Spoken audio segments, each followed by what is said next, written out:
Off the drop, and David went forward and nearly got a shot on. McCarr sends it around. Marner waiting. Connor McDavid scores! Connor McDavid for Canada!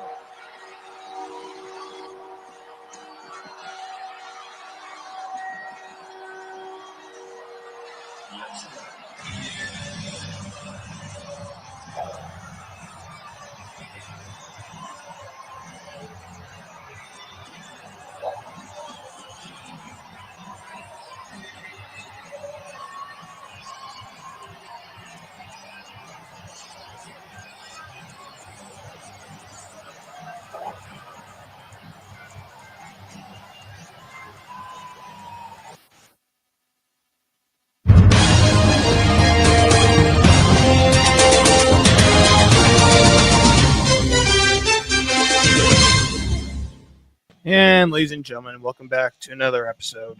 This is the Sports Cave. Your co-host Robbie, my co-host Zach Rowan. How you doing? Woo! We're doing fantastic, folks. I see Ryan and Steve being a bunch of baby back bitches in the goddamn comments section here. You know what, guys? Robbie, I was listening back to last week's episode. Me too. And there was some shit being spewed here about Canadian hockey and how the big bad bullies from America were just too much for us Canadians to handle. And I'll be honest with you, Robbie. The first game we played was a fantastic hockey game. And you kind of thought going into that final, you're like, well, that game can't be as good as the first one. Robbie, it was somehow better. It was somehow better, and unfortunately for you and the salty Americans that are in the comment section here, it's still Canada's game. You know what I mean? I don't know what you guys want to say. It's 2010 Olympic vibes all over again with Team USA beating Canada in the round robin, but Canada winning the game that matters most. And I'll be honest with you, Robbie, this game, just for all the shit that has been going on, I hate to bring politics into it, but it kind of has to be brought in with Donald Trump with the tariffs, calling us the 51st state, this and that. This was not only this wasn't just a must win for Canada, Robbie. This was a couldn't lose. They had to go out there and get the job done. And it's very poetic that the golden goal torch gets handed off from Sister Sidney Crosby to Mr. Connor McDavid 15 years after. Now, I'll say this, Robbie. Obviously, it was a nice little taste of the best on best. Ryan, I really love that is honestly such a stupid stat to make, because it goes search up the amount of Canadians compared to American players who have hoisted the Stanley Cup for those 31 American teams, Ryan. I mean, just if we're going just through just the captains on the last couple teams, the one for the Vegas Golden Knights, they won. Pietrangelo, you got Sidney Crosby. Last year was Barkov. That's a Finnish guy, first ever finish. I mean, to be honest with you, you can talk about the cups, you can talk about this, you can talk about that. When it comes down to best on best, Canada has gotten the job done, and until I see otherwise, we'll get the job done. And right there, plus Drake and Justin Bieber. I will say this, Robbie, the gap is no longer even there. I mean, Team USA, Team Canada, that game could have gone either way. To be honest with you, Team USA had probably 3 or 4 of the most golden opportunities to score. And in any other arena, I think that would have been a goal. But for some reason, when Jordan Binnington gets into that fucking TD Garden, when it comes into a big game, he just channels a prime Martin Brodeur-esque play. And he made the save on Brady Tkachuk at the side of the net with the glove was incredible. Absolutely incredible. The 2 massive saves on Austin Matthews. I mean, USA had about 4 or 5 glorious chances from their big boys to get the job done. And unfortunately for the Team US, Robbie, and for you guys here listening, it only took one chance for Canada's big boy to get the job done. And I'll be honest with you, Robbie, McDavid, yes, he got the game winner. He looked horrible all game. Did not have a very good game. Team USA was shutting him down. Obviously, tough loss for you guys, having Matt Tkachuk play 6 minutes in the game and being unable to go. And I'll be honest with you, Robbie, There was people out there saying that the Kachuk went up to the Mike Sullivan basically before the game and said, "Do you really want me to suit up for this? Like, I feel like I'm not going to be able to be that. My contributions really won't be able to be too much on the ice.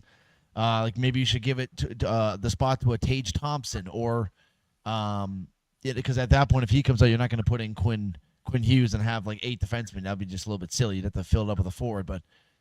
I don't know. I guess apparently from what I was hearing, Mike Sullivan told him he wanted him in that bench, regardless if he could play or not play, because just of the morale boost he brings. And that's just a stupid decision if that is their decision to make going into a gold medal game. You need to have 4 healthy lines rolling, morale boost or not. I don't know, Robbie. Fantastic final, great tournament. The real test. This was a little taste tester. The real test will be at the Olympics, less than a year away from right now. Where hopefully we'll be able to see a fully healthy Team USA team against a fully healthy Team Canada team, and just the best on best continuing. I mean, I think that we can all agree that tournament, win or lose for American hockey, that tournament grew hockey probably more than the fucking 1980 Miracle on Ice would have. Like, I feel like there was people watching hockey that would have never even fucking thought about watching hockey before, Robbie. Bob, I don't know if you're deaf or something. I just said that it was a little pre-taste. The real test will be in the Olympics. And you guys, Robbie, and you know what? When I say this, I'm not talking about you. I'm talking about your father, Ryan, and Steve. All you guys can talk so much shit when Team USA beats fucking Canada on Saturday, and then when we fucking beat you in the finals, I got to hear about all these fucking. Well, it's not even really considered a tournament. It's why don't you just grow up and be a fucking man and take your goddamn loss like I had to do on Saturday? All right? To be honest with you, it's pathetic right now. This is all we fucking have in this country when it comes to sports, so fucking give this to us, please. Go Canada, go. Exactly. That's the only sport you have in us because we're better than you in every other sport, and you get mad when I tell you that, but the fact of the matter is it's truth. I don't get mad. I just point out the fact that you guys have about 400 million people in your country. And the gap. We have 30 million. And the gap between us and your sport compared to you to ours is astronomically different because you're nowhere close to better than us in baseball, in basketball, nowhere close. We are right there with you in hockey. And if we had a healthy and the thing that really actually really upset me, dude. Right there. The thing that really upset me was Chris Kreider got the call. Chris Kreider's been so bad for the New York Rangers this season that they were willing to ship him off, and you like to go with him as you allude to over Tage Thompson or Quinn Hughes. I don't care if we have 8 defensemen. Quinn Hughes should essentially be on the roster. Well, Tage Thompson is a better option, in my opinion, based off everything that we're seeing this year than Chris Kreider. What they should have done is not allow or not have these guys submit their fucking rosters 4 months ago for this. Like, that to me is the stupidest shit of all time. This roster could have been submitted a week and a half ago or a week and a half before the tournament. Yeah, and I'm sure that'll change because, no, it was definitely a great tournament. The game was phenomenal. As you allude to, yeah, Connor McDavid was actually struggling. There was a lot of times where like just a pass would get under his stick. He wouldn't have the stick down. I mean, he was not in control of that game whatsoever. But yeah, I mean, it's kind of poetic, as you alluded to, with him getting the game-winning goal. But the real MVP of that tournament for Team Canada was Nathan MacKinnon. I believe he had 4 goals in the tournament. He was incredible. But Robbie, I mean, the Jordan Binnington play in that overtime that literally stole. Well, I was gonna get to that because Matthews put, I think, 2 or 3 really good pucks on net, and Binnington made some fantastic saves. And Austin Matthews is arguably the best goal scorer in the NHL. He's definitely one. I mean, he's making his case still at his age because we got to get into him in a little bit. Binnington played the game, and you alluded to it last episode of that. You've gone from Marty to Fleury to all these other guys, and then you went to Jordan Binnington. You shit on Jordan Binnington pretty good, and Jordan I take back Marty Brodeur. Everything that I said, I take back about that man because that was legitimately an all-time great Canadian goaltender performance. Like Robbie, I'm going to tell you right now, if you're looking just at the stats and what I saw on the ice, especially for the second half of the third period and overtime, you guys were definitely the better team in there. You guys were controlling the play, but It's all about capitalization. And when you build up those, when I was watching that game and Bennington had made those 3 saves, Robbie, I'm like, man, it's going to be one of those situations where we just need to get one. Like Hellebuyck hadn't really been tested too much, which going into overtime anyways, that for the first little stretch of OT, hadn't been tested that much, and that's kind of right where you wanted him if you're Canada, because it's like you're not like Bennington was solid. He was getting tested left, right, and center. He knew exactly where he was in that net where, maybe you get a little bit antsy even if you're Hellebuyck on the other side of the rink and you're watching this other goalie make save after save and you can't seem to even get a decent shot off on you. But I'm trying to see if I can just get something here quick. I'm sorry, you get mad when I say it, but the fact of the matter is it's absolutely true, is that if Matt Tkachuk is able to play more than those 6 minutes, it's a different game. His intensity and his skill on the ice is unmatched, Zach, because I didn't know you were a man that could see stuff that just doesn't happen. How can you say it's going to be a different game if you get one other guy in there? You're acting like a real fucking piece of shit. I'm asking you a question. You think if you throw one other guy in there, then absolutely, he's a better option than Chris Kreider, you fucking retard. I'm aware of that, Robbie. You know the part of winning a fucking championship is staying healthy, you fucking retard. Congratulations. You have to stay healthy, you dumb you guys fuck. have way better skilled players, and it took you all the way to overtime against a team that's not nearly as skilled for you guys to win. You're a fucking loser, and I can't. You guys, you are one of the biggest salty pussy sport fans I've ever seen in my life. It's incredible. Let's make a bet next year. Let's make a bet for the Olympics. Let's make a fucking bet. Go ahead. Fucking throw your number down. You're going to cry buckets when we beat you again anyways. 100 American. Make it 1,000 American. I don't want to make 1,000. Then shut the fuck up over there. I would bet 1,000 American fucking dollars that Canada will crush you guys in the Olympics next year. And if you're so confident that USA has made this and bridged this gap, then why don't you make the bet? Whoa. Hold on a second. I'm not talking about that. We're significantly better than hockey, you stupid fuck. We are right there. We are literally right there. We didn't take you to overtime. We beat you on Saturday. It took you to overtime to beat us. And not to mention, too, our fucking juniors defeat your juniors, so the future's looking bright. Oh, my God. Yeah. Well, congratulations. The 2 draft years for the United States of the American juniors were better. Those 2 years, congratulations, Robbie. No one is talking about the juniors here. I'll take your $100 American bet because it seems like that's the best you're going to do. But yeah, 100% I'll take your $100 American bet that we'll beat you in the fucking Olympics and we will win gold again. And then when this happens, I don't want to hear any fucking complaints or excuses because that's all I've been hearing. Thank you, fucking Ryan. Like, Ryan is the only one here that actually is a decent sport fan.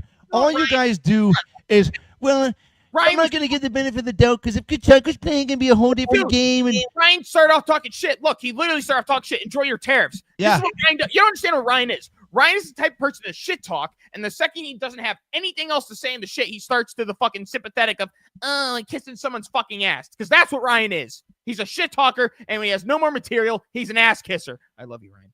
I'm just saying that, I'm just telling you, Robbie, this is not a good look. This is not a good look for you guys here. Speaking of not a good look, Ray Ferraro on the broadcast. That's a tremendous play again by Slavin. I don't mean to glaze him too much, but you watch him all the time and you're like, that's a cornerstone of a championship defense. Speaking of not a good look, did you hear the Buffalo Sabres commentator on live television? Fuck. Yeah, he got hit. Puck right to the face. Yeah.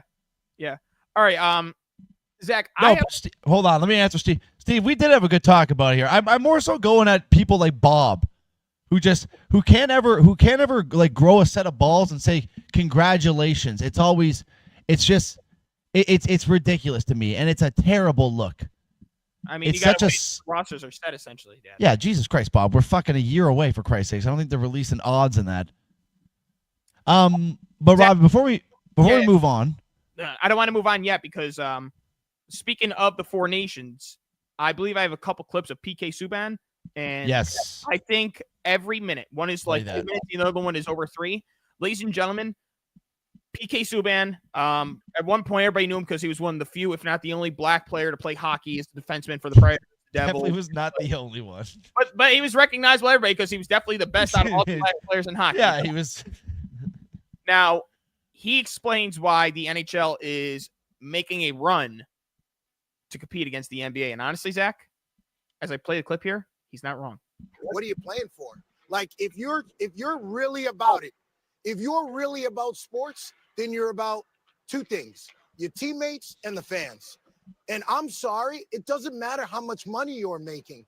When you do not show up to play, you're letting your teammates down. When you do not show up to play, you're letting the fans down that are paying you 40, 50, 60 million. I don't care if you're getting 300 million. Congratulations. Now, when you look at this, Zachary, you have Molly Qerim, who is the sex appeal and also I was going to say, Jesus Christ. The sex appeal and the moderator for First Take. You have Stephen A., who pretends like he knows a lot of sports, but he's very proficient in the NBA and he's okay in football. You have Chris Canty, who is an NFL player. And then you have Brian Windhorst, who is probably the fattest man to report the NBA in the history of ESPN. That guy's got a gobbler on him. So, I mean, PK Subban's all alone on a tree here, folks. And these guys were left essentially speechless. But these people in here are paying $2,500 a ticket, $5,000, that are blue-collared, hardworking people. If you don't get your head wrapped around that, you shouldn't be in pro sports, because how are we going to grow? How do we expect you to be an example? Well, guess what? You don't want to be? You are one. You're on the biggest stage. You just said it.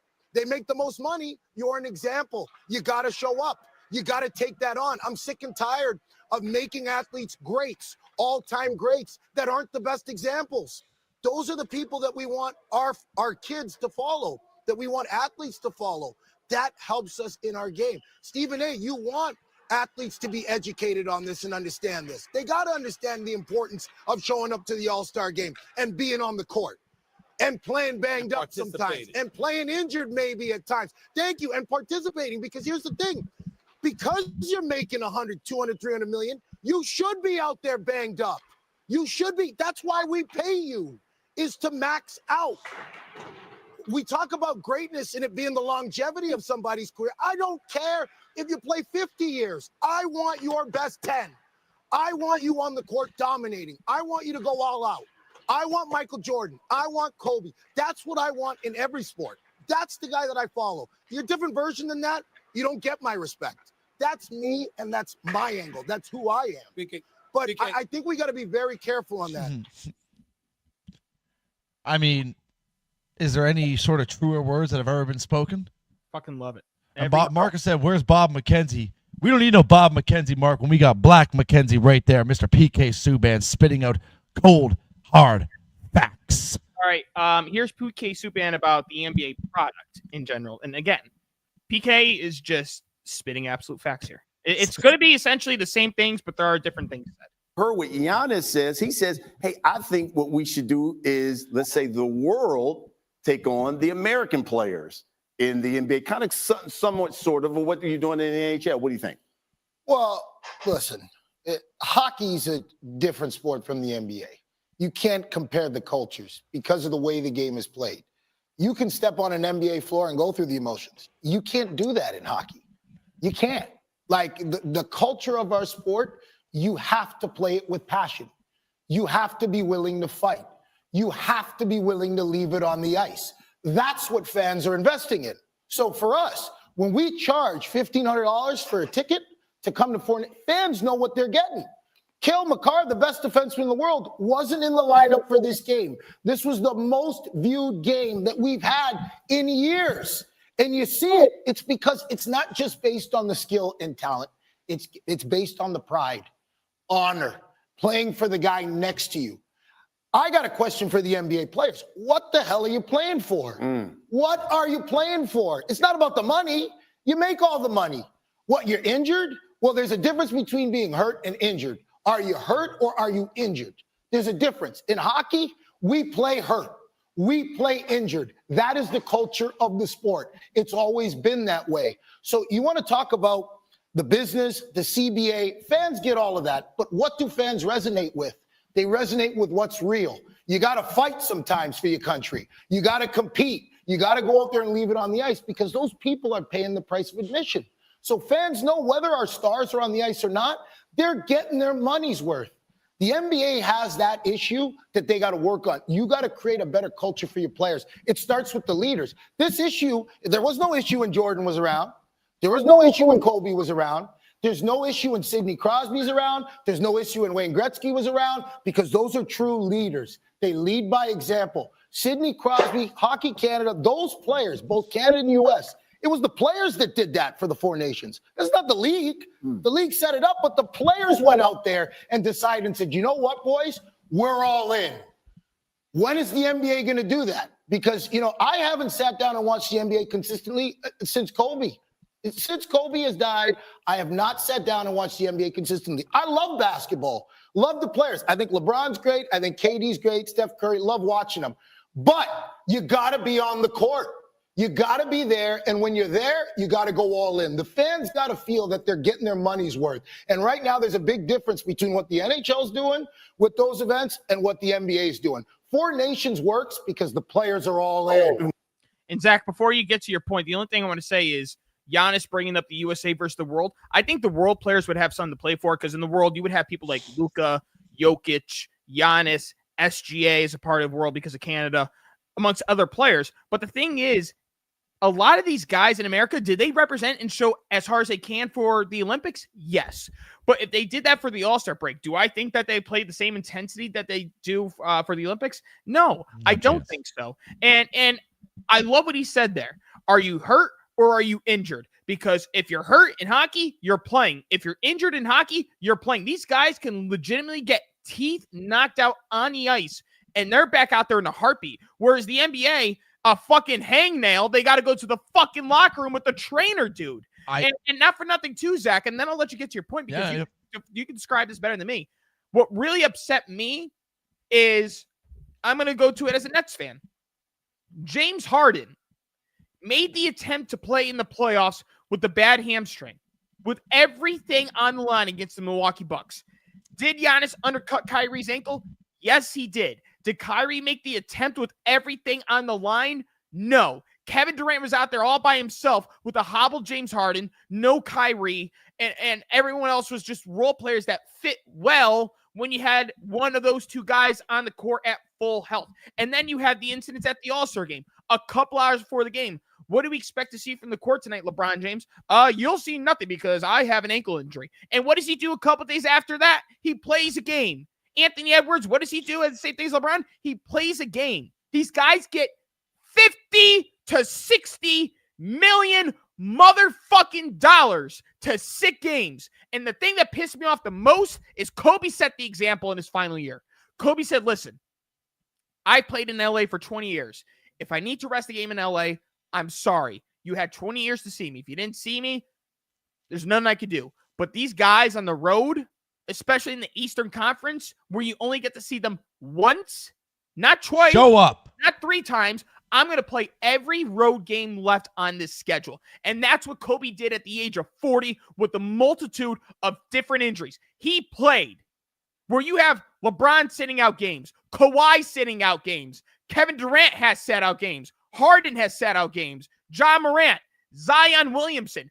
Every superstar available in the NBA sits games. And it's a reason why the product is as bad as it's been, with the multitude of the hoisting of the threes, free throw hunting, the refs and their fucking quickness to blow the whistle for a technical foul. It's terrible. Where you have these guys in hockey who can legitimately die on the ice, and they're out there as soon as they're fucking resuscitated. That's the difference. I'm telling you, Robbie, it's a different breed of human beings. I think the NBA is legitimately the biggest league of egotistic maniacs and divas of all time. I think the NBA should change their pay structure to a per game basis and not a salary basis. You sign for $300 million, that depends on how many fucking games you play throughout the year. If you play 50 games, or say you play 52% of your games that season, then you make 52% of your whatever it is, your $80 million or $60 million a year. That's how it should break down, because these guys, you have star players who don't play back-to-backs. What the fuck is that? Like, this isn't, you are making first and foremost, I mean, look at a guy like Connor McDavid, Robbie. That's the best player playing hockey right now who makes $12.5 million a year. That's the best player playing hockey. The most expensive player right now, I believe, is Austin Matthews, making like 14 something or whatever it is. Yeah. That's a bench player in the NBA. These guys are making $60 million a year, and it's a fucking joke, is what it is. PK Subban nailed every little bit of that, and I don't know how you change it. I don't know what rules you make. I feel like it's just now the way that the game has gone because of guys like, I mean, I'm a LeBron guy, but he has done nothing but bad for this league when it comes into that aspect. Kawhi Leonard won a title. Love Kawhi. He's done nothing but bad when it comes to this aspect of the rest bullshit. He was actually probably one of the guys that started that this whole rest culture. I mean, maybe there should be a stipulation. You make a certain amount of money and you're a star on your team, you don't get rest games. Zach, they made a stipulation that if you don't play a minimum of 65 games, you're not eligible for awards. But at the end of the day, it's like who cares about that when you're that age? It's not at a per game basis. They don't give a fuck. Exactly. Do you think LeBron James cares about winning an MVP award right now? No, he doesn't give a fuck. No, I mean, they got to change it, Rob, because honestly, me as a hockey fan, this last weekend was one of the biggest flip-flop. Like I've never seen hockey overtake basketball, especially on an all-star weekend. And maybe they have to do some sort of best on best tournament, but I think maybe to make it a little bit more this wouldn't work either. I was going to say maybe you do it as like a tournament style and you split USA up into 2 teams or whatever. And whatever team does better out of those 2 teams represents them at the Olympics.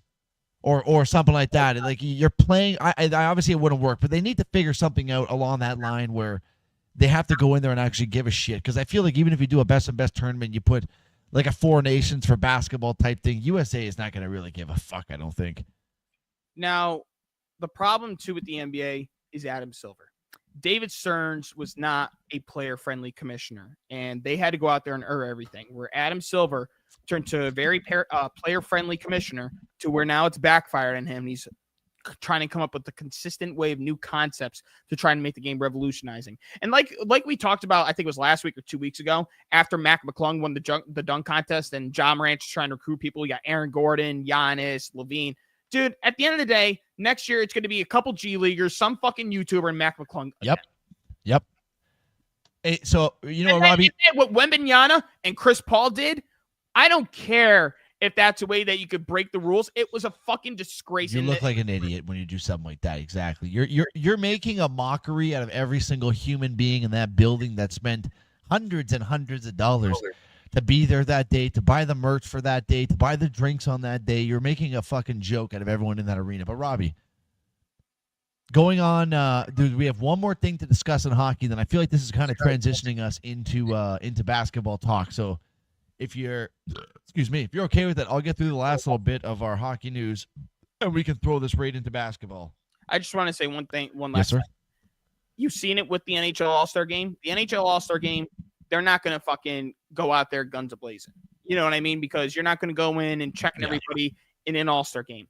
That makes legitimate sense because the physicality of the game, it makes legitimate sense for them to not do that.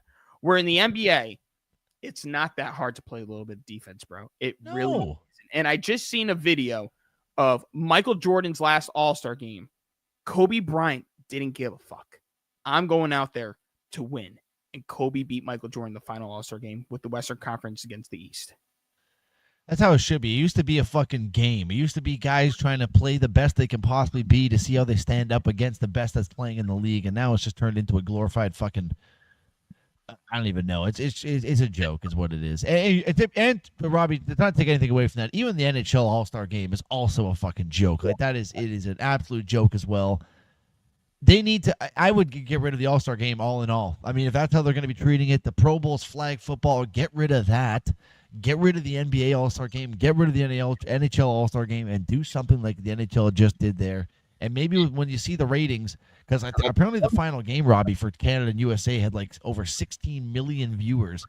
I wouldn't be mad if the NHL adapted to what soccer does. Every 4 years in soccer, you have the Euros. And then every 4 years, you have in between, you have the Euros, Yeah. you have the FIFA World Tournament, and then you have the Olympics.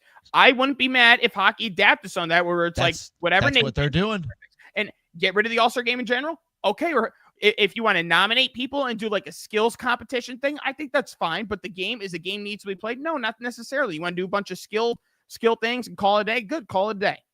Well, the NHL, Robbie, I think I might have mentioned on a few episodes ago, but Gary Bettman has announced that they're doing every second year now. There's going to be a best on best. So it's going to be the Olympics every 4 years, and then offsetting that by 2 years every 4 years as well. But is going to be the World Cup of Hockey.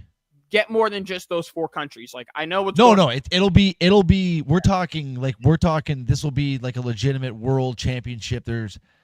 I'm not too sure about the World Cup of Hockey, what's going to be consistent of that, because if you remember, that was a tournament that featured Team Europe, where they grouped together like Czech Republic and Slovakia and all those guys, and Team North America, which had the Canadian and American studs that are under 23 years old.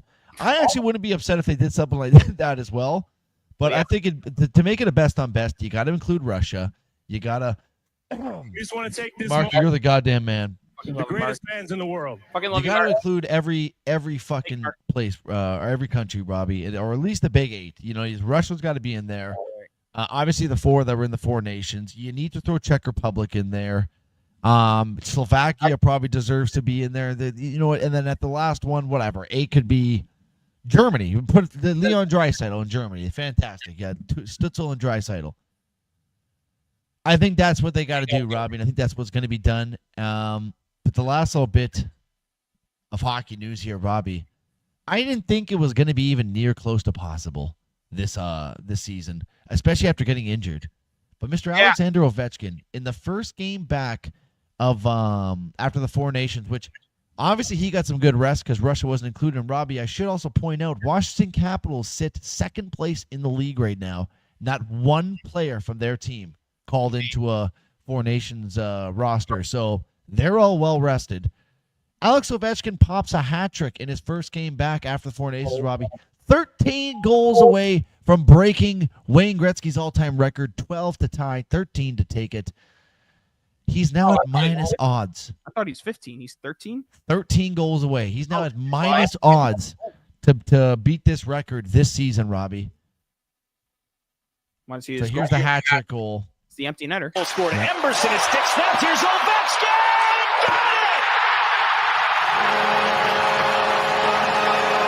Another hat trick for Alexander Ovechkin. 12 to tie and 13 away from history. Yeah. So, Robbie, we're looking at Alex Ovechkin. So 57 games played now for the Capitals. If my math does in fact seem correct, they're looking at 25 games left this season, Robbie. Whole game. He could do it. He needs a goal every 2 games to get this done. I mean, that is we're going to see this man break the record this year, Robbie. I'm saying it right now. He is on such a tear.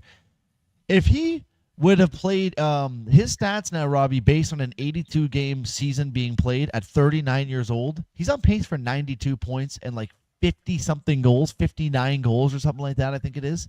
Yeah. The guy's an animal. An animal.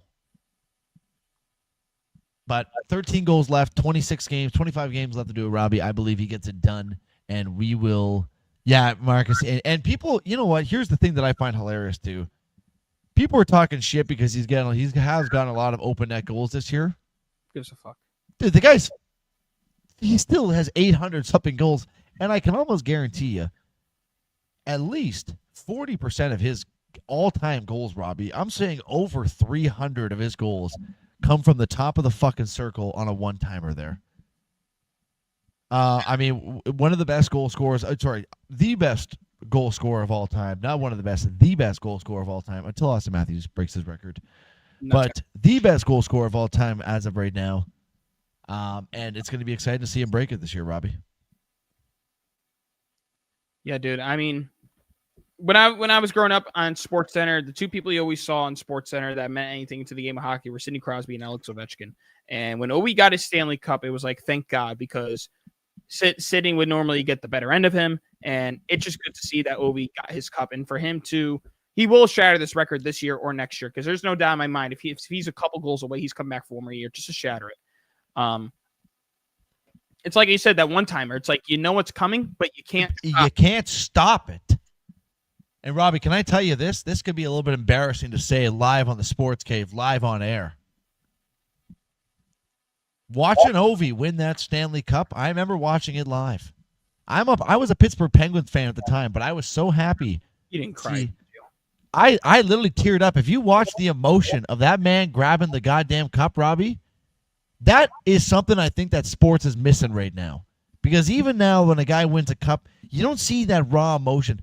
I'll still get goosebumps to this day if you watch that shit on Twitter. I understand the goosebumps, the crying. Oh, I had a tear. I had a little. I teared up a little bit watching that man. If you cried about like one of your favorite teams, I'd be like, okay, that's understandable. But come on. I think it was just a legend of the game, and just as a Penguins fan growing up, watching us constantly beat that team down, and just every year when we would take them out of the playoffs, I'd go, man, if they could just beat us, they would win a Stanley. Like that team is so goddamn good. But Crosby always had his number, and it was just it was poetic that year. Now, can I tell you something? I just thought about it this moment now. We know that Steve has a multitude of teams that he likes. You are no longer allowed to attack him for that reason. I have two. Well, Pittsburgh's not really my team anymore. When I was a kid, though, I still love Crosby. I mean, he's my favorite player of all time. Still a Pittsburgh fan. Hey, I mean, I wish them to do well, but like if I would say I'm a Toronto fan, I wouldn't necessarily say I'm a Pittsburgh fan. Well, Steve has 300 teams he cheers for. He has 14 in the West Conference and 16 in the Eastern Conference, and there ain't even 16 teams. Oh, man. Happy birthday, Steve. Oh, dude, that fucking simulator place we went to was fucking sick, dude. Steve picked a great spot. That place was fucking fun. I need to come down there and teach you boys how to rip a fucking wrist shot, though. Now, hold on. If you rewatch the video, Plouffe put it in the net, but the simulators weren't calibrated correctly. I think they were calibrated specifically for golf. They had it like another 5 feet to the right. And then when we were doing targets for football, I'm throwing the football on the fucking target, but it's not fucking ringing. It's going like 10 feet to the right. Yeah, and if my fucking aunt had balls, she'd be my uncle, Robbie. Why are you the way that you are? Take off your stupid fucking hat and jersey, all right? I was just going up Marky in the comment. Nah, he didn't. All right. Oh. That's it for Hockey Zachary. I didn't do this, so I'm going to do this because I didn't do it before because it's just a banger.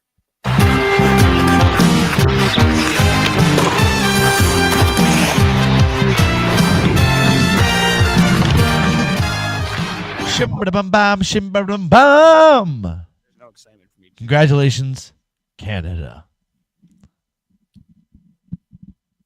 Well, Zachary, that's it. Oh, wait. After getting drilled from a puck between the benches on Saturday, Rob Ray is now brought put this on. 100 seconds in the. Hold on. I mean, I don't know if it's necessary. It's not the clip, but it's. Oh. I'll get the clip. I'll find the clip after. Hold on. Is Rob Ray tonight? Way up here, guys. Up here with all my friends In the spotlight, of in course. The spotlight, the farthest spot away from any activity down on the ice. Okay, and I was a little disappointed there listening to that little video because Lindy, he's a little insecure, so I can understand. He tries to make fun of other people because his insecurities, but he's a Westerner. What's good about Look at his eye, Zach. Look at his eye. Oh, dude, he got fucking drilled, man. mountains and what He got drilled with a puck. Oh, yeah. That's a good shiner. In case people are living under a rock and they don't know, what I'm going to do here is I'm going to type in Rob Ray, and you can listen for yourself. It's one of the best sound bites you've heard from a live NHL game, folks. The And NHL just keeps winning. You can't. They can't be mad neither because it's. That's a genuine reaction. Yeah, put this on there, Robbie. puck is dropped and it's Hold on, it's the first period and the Sabres are 4-0. 4-0, yeah. Christ. 4-0. Oh, fuck. Here in the opening period. Puck is dropped and it's 4-0. Oh, fuck. Here in the opening period. And Razor just took another one. And that was a rocket. Doctors checking Razor out very quickly. That was close to the eye. Crazy how there's no blood. That's got to be the fucking best job ever, man. Rob says, play on, boys. I'll be good for another 222.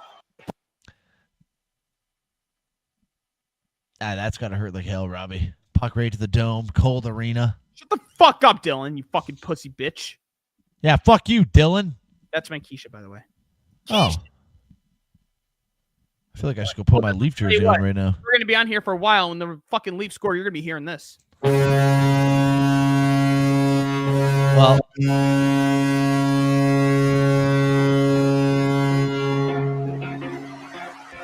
but I want you got. Now, does the song hit you a little bit different now that, it's been obsolete? Does it hit you a little? I'll tell you what song's been hitting me a little different as a recent. We're down 1-0. Freebird. That one's been hitting me a little different as a recent, Robbie. Goodbye. Anyways, Robbie, we have some NBA to get over here. Yep.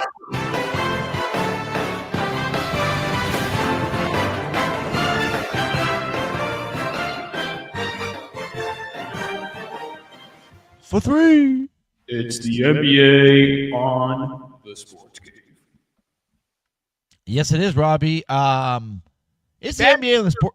Bad news, Zach. Poor Steve and his fantasy basketball team, huh? God, for Steve, for the San Antonio Spurs, guys, star. I mean, Victor Wembanyama has turned into be a star. I mean, well on his way to Defensive Player of the Year again, or not again, sorry, his first ever, but I mean, the guy's going to win probably 7 Defensive Players of the Year in his career, Rob, if he would just be able to stay healthy. But unfortunately, guys, out for the remainder of the year with blood clots. Not what you want to hear. I believe it was in his shoulder region. So we're wishing the man a full recovery. But Robbie, I mean, especially for the Spurs that were kind of teetering on that final, like they were looking to be a possible play-in team here. I believe we could probably kick their season off to the side here now, Robbie. I believe they're probably done like dinner. Well, I don't know, because the acquiring of De'Aaron Fox is fucking astronomical now when you look at it at this point. And Keldon Johnson before Wembanyama was a solid asset for the Spurs and looked like there was going to be some progression, but obviously it digressed the second that Wembanyama is out. Now they are in a 2-game schneid, but the teams they're behind, Phoenix is done. Honestly, Zach, if I had to pick between Philadelphia and Phoenix, who's been the bigger failure for me all day and all night, it's Phoenix. And for Philadelphia, we're going to get to him later with Joel Embiid's injury. He's been hurt. Pussy. Paul George has been hurt. Their two assets have been hurt, and Tyrese Maxey is literally out there all alone because the assets around him are not helpful. None. Andre Drummond, Paul Reed, Kelly Oubre. There's no one. I have a great Paul George stat that I might fuck this up, but I'm pretty sure I heard this one correctly. It's probably updated now because it was like a couple weeks ago. If I think I know what you're going to talk about. I was going to say, I'm pretty sure I heard that he has 9 games this season with 20 more points.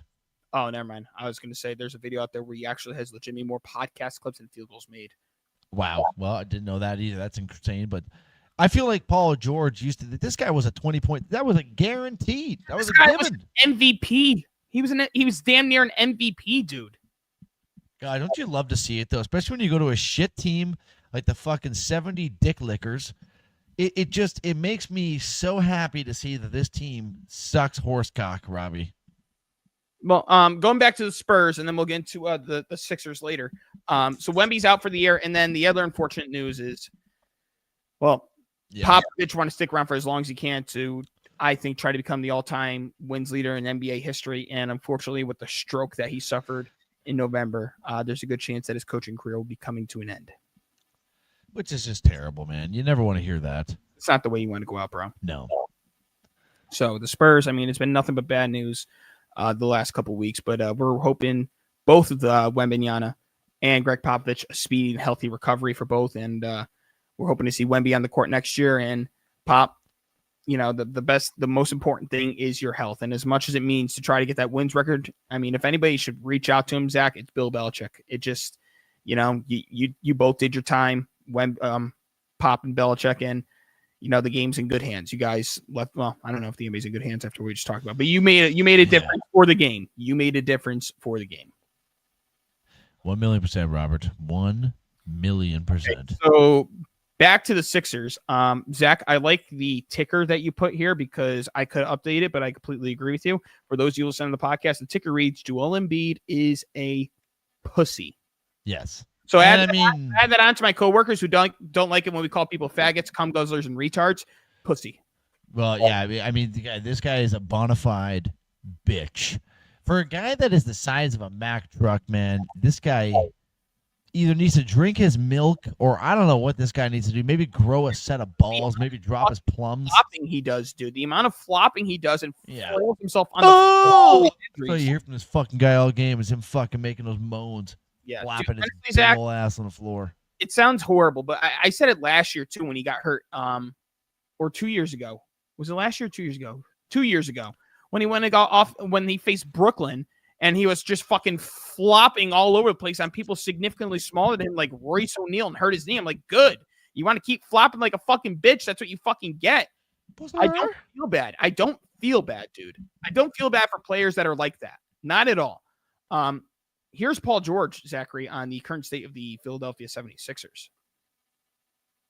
When you guys came out of the break saying, hey, we still got a chance to make a play-in push, to have the first three out of the break go like this, I guess just how shocking, surprising, disappointing, whatever adjective you want to put on it. I mean, it's all of it, we, regardless of who's playing, who's not playing, to have admirations or for this group to believe that we can be not even, to get to the playoffs, but make a push towards it. I mean, we've shown no sign of a team that will compete, and we just don't have the habits of a champion or a playoff contending team would have. So to be honest, right now it's a little far fetched. All we can do is work hard and try to just keep going for one another, but we've shown no signs of forget championship, but a playoff contender, team here.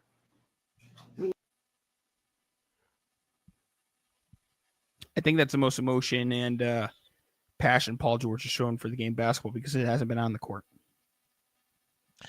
Now, this goddamn year, it hasn't been. I mean, I don't think anyone on the 76ers team. And the only guy that I feel bad for that's on this team is our boy Tyrese Maxey. That's the only guy that I have any sort of bad feelings for. Yeah, me too. I mean, I do feel bad for Paul George because I do think that this guy's playing through injuries and he just hasn't been, like you said, the Paul George that we know. I do think he was a little bit of a bitch to choose Philadelphia of all destinations, but at the same time, we like between Paul George and Joel Embiid, we know the history of Paul George, like giving it all in his court, fighting for his teammates, fighting for his team, fighting for the fans, where Joel Embiid just fucking flops around, flails everywhere, has nearly the same amount of games missed as played in his entire career. Yeah, man, it's sad for Paul George, it's sad for Tyrese Maxey, it's sad for Nick Nurse. It really is. I feel bad for Steve after reading Marcus's comment there. There's one of Steve's 109 favorite players. Damn, Mark, coming out for the neck, for the jugular. It's fucked up, Mark. But yeah, I don't know why I just said that. Yeah, Zach, it's not looking good. It is not looking good. Robbie, it's bad. The fucking Brooklyn Nets, I believe, are a game and a half out now. They are a game and a half out of the 10th slot, and Philadelphia is 2.5 out, and Philadelphia lost to Brooklyn in their most recent matchup. Yeah, I think they were talking about it on Part of My Take, and because the Chicago Bulls obviously were sellers at this deadline, so they're just kind of going all in on losing this year. But they're winning. No, Robbie, their record over their last 20 games is 6-14. Oh, you're talking about the Sixers? No, that's the reason why the Bulls haven't been jumped by the Sixers, because the Sixers they've been statistically just a little bit worse, and the Bulls have been terrible for this last month. Well, the Bulls are still holding on to the 10th slot, and the Sixers are currently riding an 8-game losing streak. Yeah, it's up shit's creek, no paddle in Philadelphia land. But whatever, you guys got your Super Bowl, so lick my nuts. That's what I always say, Robbie. Lick my nuts. That's what Yeah, I'm and then you about. got the Phillies coming in soon. So like you said, Yeah. nuts. I mean, Lick my the winter will be a break after the Eagles because the Flyers suck, the Sixers suck. So it's like a little break for Philadelphia. You got your championship, now shut the fuck up. Yeah. And then maybe you'll get one in baseball. Probably not, but No, you won't. But Robbie, if we're continuing on with the basketball news here, what I was gonna say is like another guy that's just not looking too solid here, Robbie. Luka Doncic's been a little bit less than spectacular. Excuse me. So far since joining the Los Angeles Lakers, Robbie. Gets to see some familiar faces tonight, though, as the Dallas Mavericks making the trip into Los Angeles to play the Lakers here, Robbie. What are your thoughts on Mr. Luka so far as a Laker? What are your Jesus Christ? What are your thoughts on the game tonight? Fucking fat fucking cow. Luka has put on some weight, Robbie, but I wouldn't call him a fat fucking cow. I'm talking about you. I'm talking about you. Oh, I'm talking about you. Luka's lost a lot of weight. Have you seen the most recent photos? shut up, Butterball. No, I haven't seen any photos. Well, dude, Luka's looks like he's lost like 40 to 50 pounds since he joined the Lakers. They had that time off with the All-Star break, so he had time to get on the series die here. I mean, if that's all it took, dude, I mean, I find it so hard to believe that the reason you trade a top 5, top 3 player in basketball is because of their weight. Seriously, dude.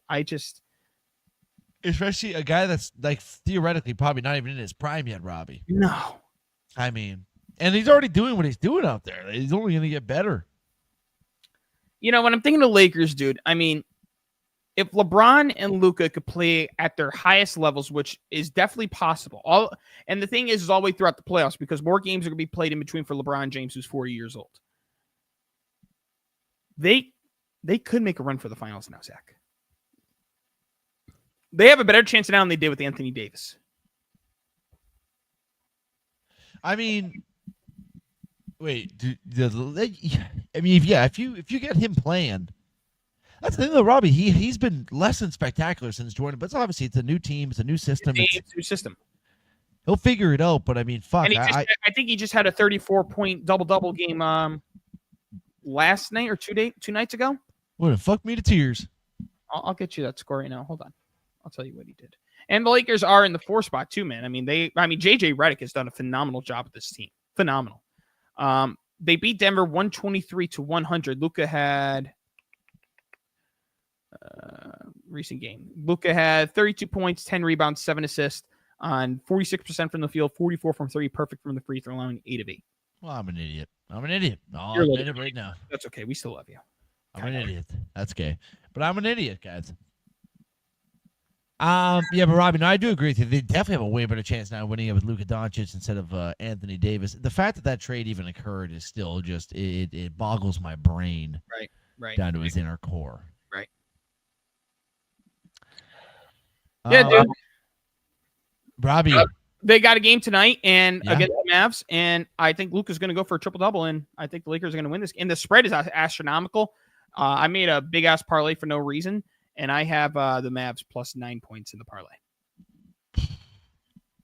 I thought when you said astronomical, I thought that's probably. I was going to say, don't tell me the spread. I want to guess it. That is astronomical, dude. That's 9 fucking points. I was going to say 16.5. Robbie, last little bit of NBA news here, Robert. Minnesota Timberwolves coach not too keen on the calls that they were receiving in retrospect to the game against the Oklahoma City Thunder. Basically saying that you can't even breathe on Shai, but then they can do whatever the hell they want to do to any one of their players. Here, Robbie's got the clip here loaded up, folks. Here it is. Chris Finch, head coach for the Minnesota Timberwolves. I mean, yeah. Chris bitch. Well, it's so frustrating to play this team because they foul a ton. They really do. They foul all the time. And then, you can't really touch Shai. And it's a very frustrating thing, and it takes a lot of mental toughness to try to play through it. And we just eventually were able to get downhill and force the issue ourselves, and we're rewarded for it.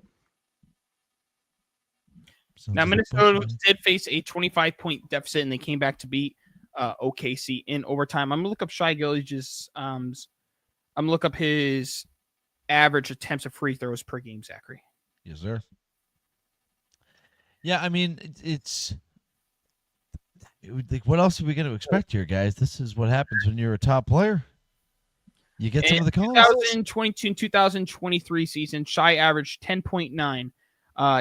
He dipped down to 8.7 into 8.9. He is a career 86 free throw percent shooter this year. He's 89% from the stripe. He leads the league in scoring at 32.4. Well, that's not too shabby. I mean, at one point he averaged 10.2. That's James Harden-esque, bro.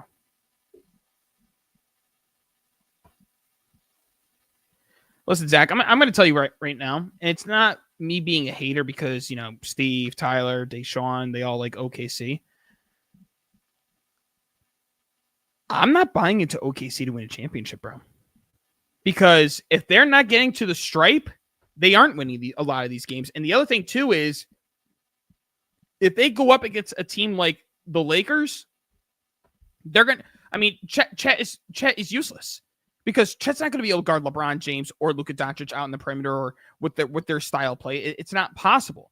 And, yeah, they do have Lou Dort. They have Jalen Williams. They have the other Williams brothers as well. They have Alex Caruso defensively, but they're still kind of young, dude. Honestly, if they can acquire some sort of veteran star player, a star like Caliper, I think they could take that next step. Do I think Shai could lead them to the Western Conference Finals? I do, but if they went up against Boston, do I think they could beat Boston? I don't. If they went up against Denver, do I think they could beat Denver? I don't. Hell, I don't know if they would beat the Lakers. Barring any, and honestly, I don't know if the Mavericks are at full health with everybody healthy, Anthony Davis, Gafford, Lively, PJ Washington, if they're all healthy, I don't know if they beat the Mavericks, Zach. They beat them. I don't know about that. OKC's on the way to winning a championship this year. I disagree. They're going to damn do it. I disagree.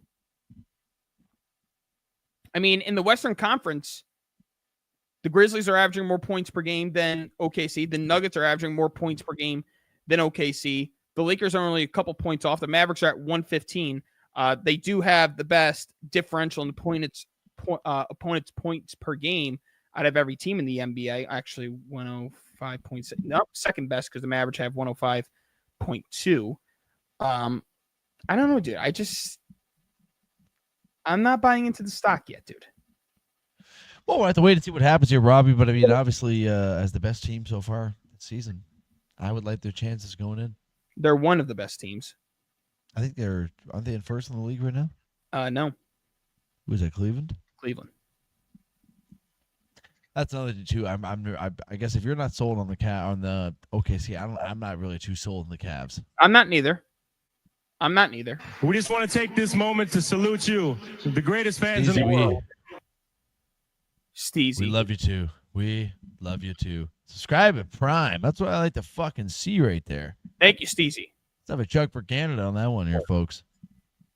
Steve, yes, the record is insane. They're 46-11. It is fucking amazing. But at one point, there was a team. Jeff Teague, Kyle Korver, Damari Carroll, Al Horford, and Paul Millsap with the Atlanta Hawks that won over 65 games, and they lost in the Eastern Conference Finals to LeBron James, and it could very much so happen again. LeBron James. Yeah, those guys that listen to the Hawks are nowhere near the caliber of one Shai Gilgeous-Alexander. I just don't buy into them, man. Well, Robbie, I think that we got a Canadian who's about to win a goddamn NBA championship this year and lead his team to it. Honestly, dude, I really hope they don't, because then I'm never hear you shut the fuck up about Canada for the rest of the year. I mean, it's a big year. It's a big year for Canada. Can you tell I'm excited?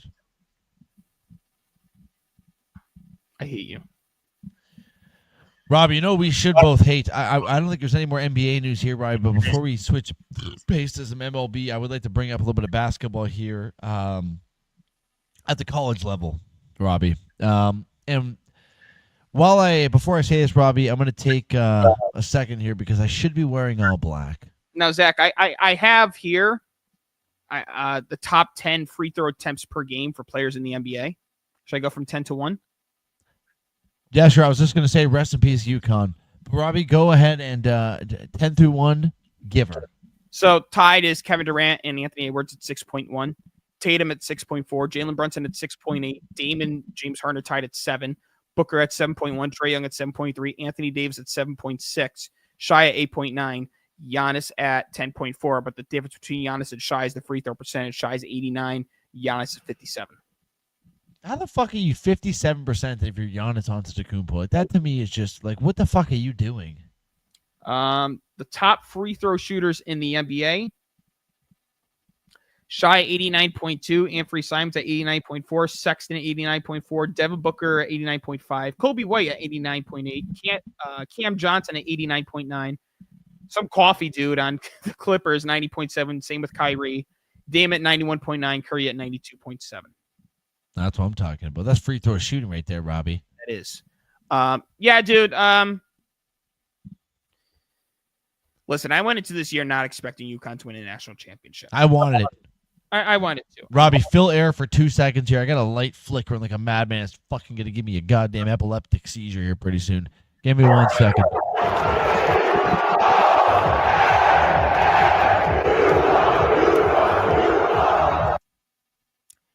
Now, they've had some tough losses all season long, but allegedly that this loss that they had to St. John's where they got butt raped is not going to affect their chances of making the tournament, which is good to see. I mean, you don't want a team that just won back-to-back national championships to not make the tournament, but yeah, this team, they just they're lacking a true ball handler. They have a freshman that they just refuse to play. They're lacking skilled players. No one necessarily could really attack the rim from perimeter-oriented guys. Caravan, Diarra, all just loves to sit at the perimeter. McNeely. I believe Alex Caravan is a junior. The smart thing would be all these guys return. And you know what, Zach? It's hard to win another national championship when you lose nearly 5 because they lost 4 players in their starting lineup last year. Caravan was thinking about jumping to the NBA and he decided to come back. They almost lost their entire starting 5. They lost Klingon, Tristan Newton, Cam Spencer, and Stephon Castle. Stephon Castle was thriving. Cam Spencer's had moments. Tristan Newton's kind of been a G leaguer, which surprised me. And Klingon's had moments. It's hard. And with the way that Dan Hurley attacks these refs too, I mean, you're not going to get a lot of calls in your favor, and there are going to be a lot of calls against you with the way that you attack the officials. So, and I'm not here bitching about Dan Hurley. The dude just won his back-to-back national championships. If you're bitching about Dan Hurley on a consistent basis, then you're not a real UConn fan, because this guy, you know, we thought Kevin Ollie was going to bring us back to relevancy because he came from the Calhoun tree. Dan Hurley's done his own thing and has done a great job. It's going to be a tough run. It all depends on what the bracket's looking like for the UConn Huskies this year if they make it. They got a big game tomorrow at the XL Center. I believe it's the last game against Georgetown. Georgetown just lost their freshman center for the rest of the year, who was their second highest scorer and led the Big East in rebounding. So I'm thinking about going to the game tomorrow, Zachary. We'll see. They got to start getting some momentum going right here, right now. Robbie, I think it's too little too late, my friend. I don't even think we're a tournament team anymore, unfortunately. But you know what? For all the people talking shit, we did win back-to-back. So why don't you suck my cock? How does that sound? Now, Zach, call me out about trying to name players on the United States hockey team on the air, or no? Was I calling you out? On the air, yes. This episode? No, not in this episode. In the episodes past, because I know you have off the air. Did you call me out on air? I don't know if I did it on air, but I said when you were talking shit to me, I said, "Who the fuck was your goaltender?" Mm-hmm. You can ask me who's on this team this year, Robbie. I would not be able to name you one guy on this team. Exactly. Yeah. Just remember that. That's great. I'm not a massive UConn Huskies fan. And I'm not a massive fucking hockey fan, but when it's America, I'm going to win. Well, you sounded like one on Saturday. Absolutely. Rightfully you so. Didn't sound like one so much on Thursday. Oh, I did. You were just being a little pussy bitch when we tried to FaceTime you. So I couldn't hear you. And Marcus couldn't hear you over my championship. Fucking attacked me. Oh, well, I mean, or is it pussy bitch to leave a Snapchat group because it's not going your way? Is that more pussy bitch than not answering a couple calls or what? Listen, you know I'm gonna make you do. I'm gonna make you fucking suck my cock because you're my pussy bitch. Shut the fuck up, pussy. Ooh, that didn't work out well for you there. Slap the fucking ugly right off you. Fucking I'm glad I'm getting you fired up, Robbie, because I want a true, authentic Robbie experience when we bring up what's going on in baseball.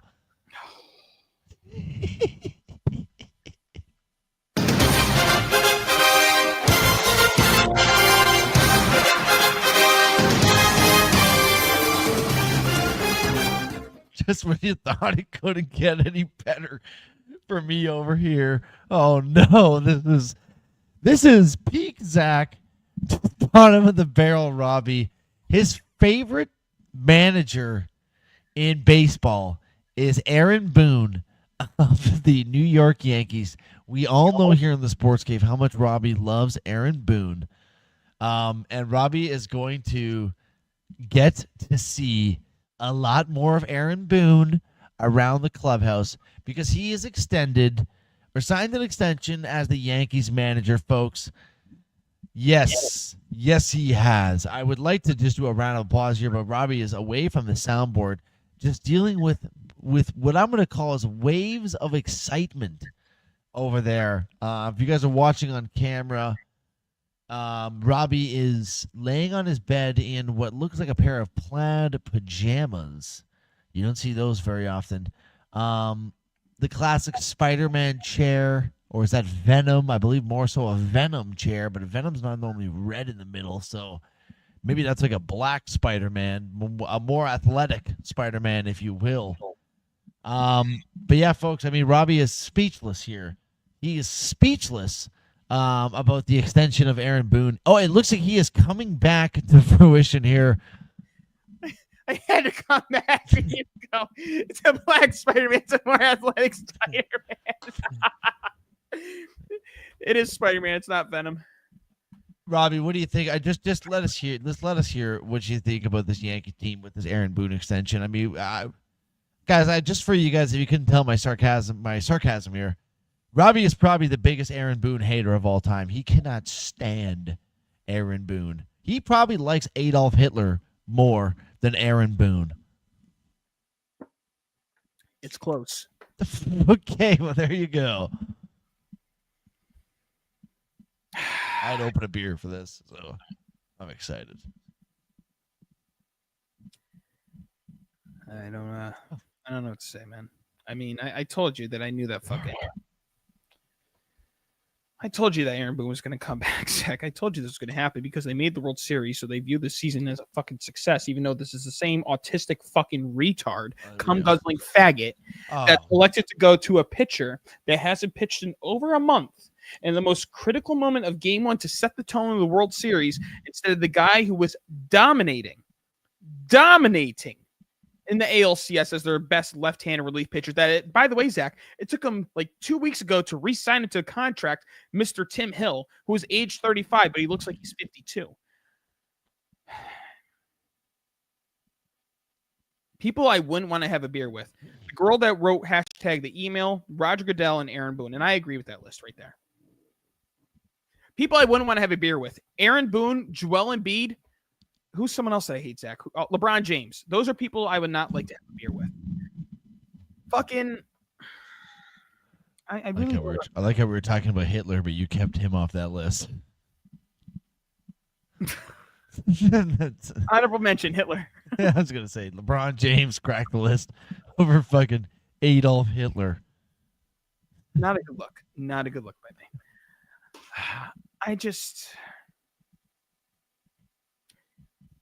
I don't know, man. I really don't want to rant. I really don't. I don't have the energy for this. Come on, Robbie.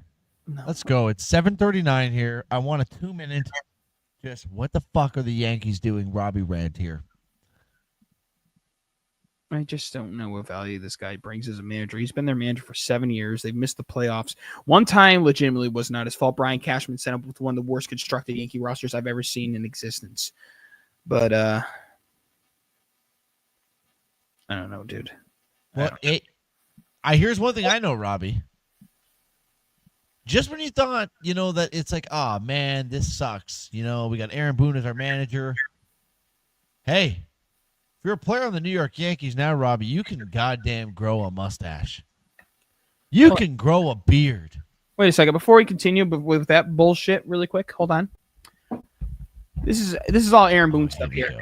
Only Yankees manager to get a 5th season on the job without a championship, and now a 6th and 7th season. Manager for the most lopsided home postseason loss in franchise history, Game 3 of the 2018 ALDS. Managing for the worst single-month record in 33 years. Headphone warning.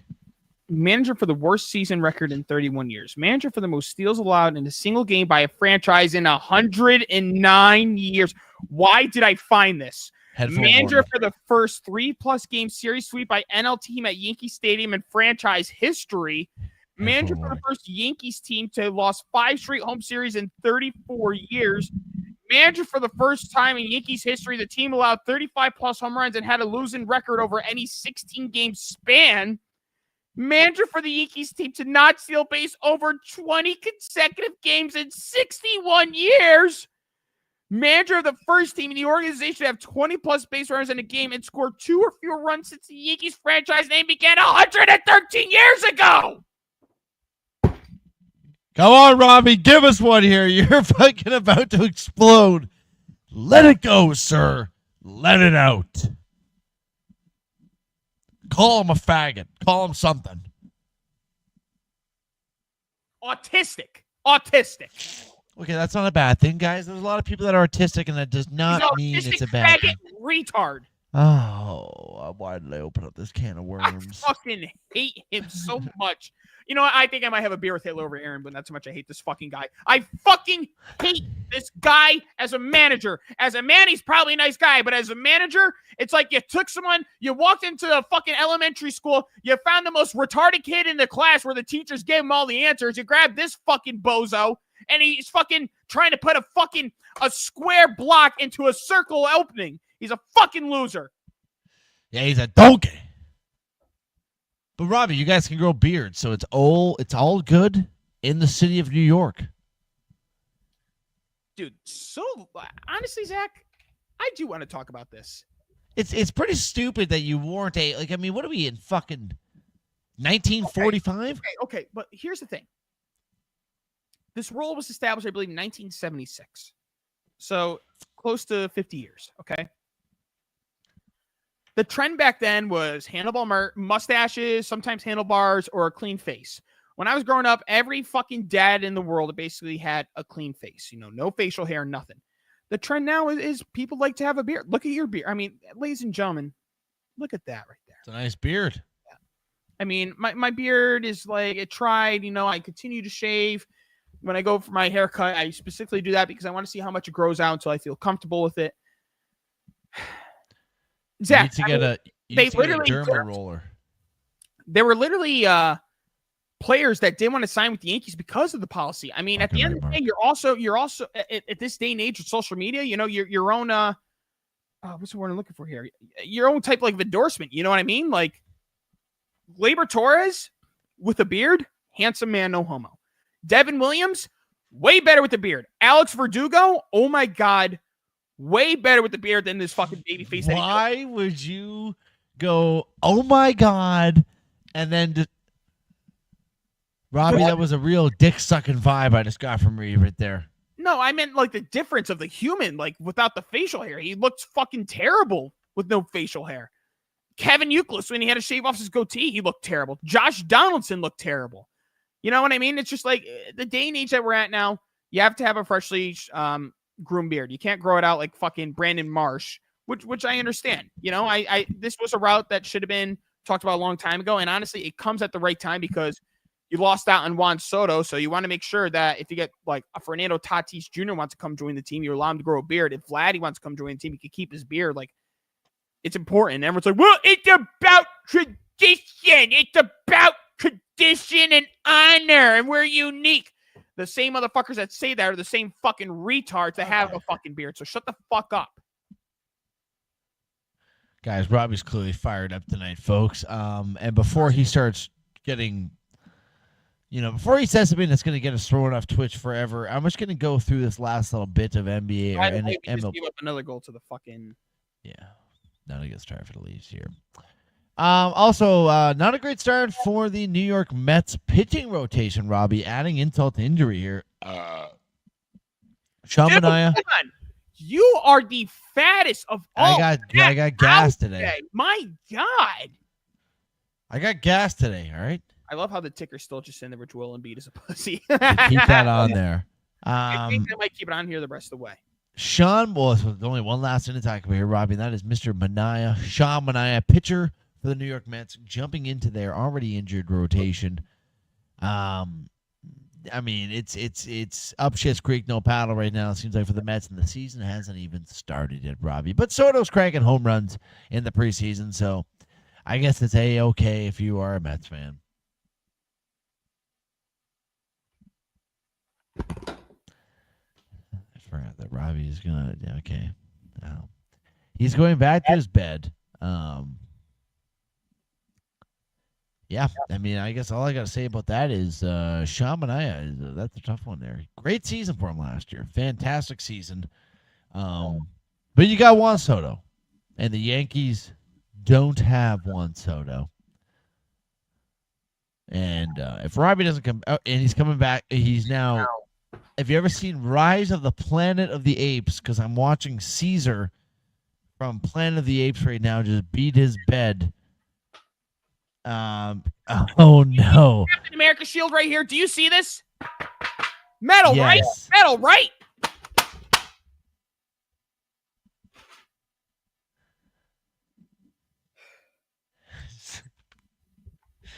So, if for you guys just listening here, if you're listening on Spotify, Robbie just took a metal Captain America shield and smashed it off his forehead about 3 times.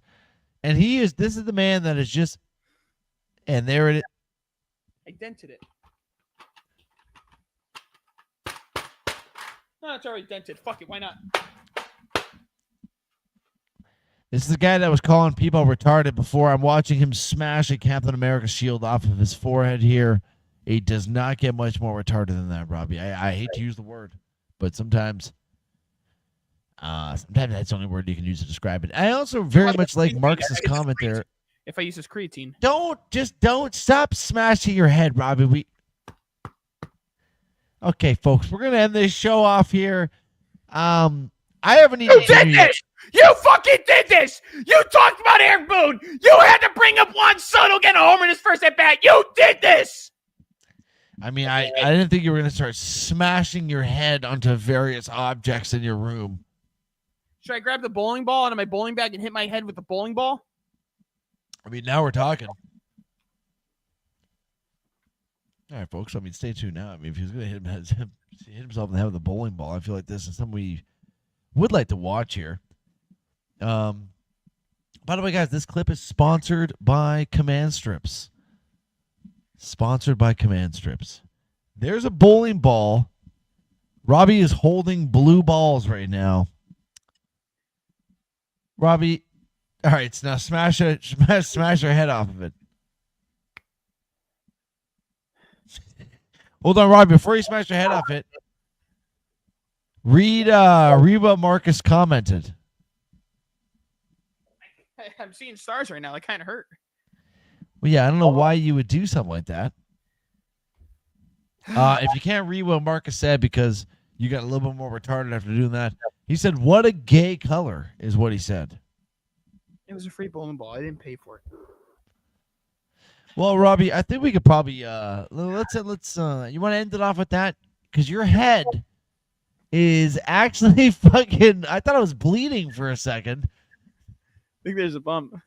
He's such a dumb fuck. I tell you, there's an unbelievable end to the episode here, folks. You know what? You're a bad friend. You are a bad friend. You should have said, no, Robbie, don't do that. That's retarded. You said no. Well, If you don't have the wherewithal to know that that's retarded, to sit there and hit a bowling ball off your head, then I can't help you. I'm in a bad state, dude. USA lost. UConn sucks. Brooklyn's a failure. The Patriots stink. The Yankees brought back a fucking piece of shit in Aaron Boone. And then Juan Soto, it's a home run, and you're fucking bragging about it. And, you know, I'm off the edge. Well, Robbie, let's walk you back on to the edge here, folks. Robbie, what do you say we let these folks go? There's a Leaf game on. We need to go cheer our boys in blue on. Because right now, your buddy Dylan, or whatever that goddamn asshole's name was, right now he's making us look like shitheads. I'll send him a picture of my asshole. Do it. All right, before I basically give myself a concussion. Yeah. Thank you all for tuning in to another episode of The Sports Cave. If you like the product that you have heard, feel free to subscribe, share, and tell your friends about us. If you want to see me hit my face with a bowling ball, follow us on Twitch at The Sports Cave 1 and also on YouTube. And then you can watch me hit my head with a bowling ball and a Captain America shield, which I spent $50 and now has a dent because I'm retarded. You know what, folks? I'm retarded, but I'm not a faggot and I'm not a cum guzzler, but I am retarded. Zachary, on the other hand, is a faggot cum guzzler. With that being said, Zachary, you and Joel Embiid have something in common. You're both pussies. So take us on out. I am what I eat, Robbie, and that is why you are a gay asshole. However, Robbie, calling me a faggot cum guzzler is a weird way of calling me a Four Nations champion. Folks, we will see you next Tuesday, and there's only one thing left to say. Bob's a queer, and stay sexy, sports.